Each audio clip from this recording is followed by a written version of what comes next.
আমার রান্নাঘরের গল্প কথা। এটা হচ্ছে আমার রান্নাঘরের জানালা থেকে তোলা ভিডিও। আর এখানে এই যে কাকগুলো দেখছেন, এই হচ্ছে আমার প্রিয় কাক। রোজ আমি রান্না করব, ও কিন্তু যা রান্না হবে সেটা দেখবে জানালা থেকে এবং সেটাই ওকে খেতে দিতে হবে। আর আপনারা ভাবছেন তো বাটিটা কেন বেঁধে রেখেছি? এই বাটিটা রোজ ওরা নিচে ফেলে দেয়, ওই জন্য আমি জলের বাটিটা এইভাবে বেঁধে রেখেছি যাতে ওরা নিচে ফেলে না দিতে পারে।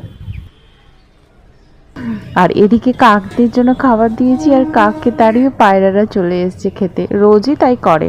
আর এদিকে কাক হাঁ করে দেখছে যে আমাকে কেন দিচ্ছে না। যাই হোক, ওকে আমি আলাদা করে আবার দিয়েছি। আর হচ্ছে ও এখন খাচ্ছে, আবার অন্য কাককেও তাড়া করছে। তো এদের দৃশ্যগুলো দেখতে আমার বেশ ভালো লাগে। একটু পরেই আসবে কাঠবিড়ালি, আর সব মিলিয়ে বেশ ভালো লাগে আমার।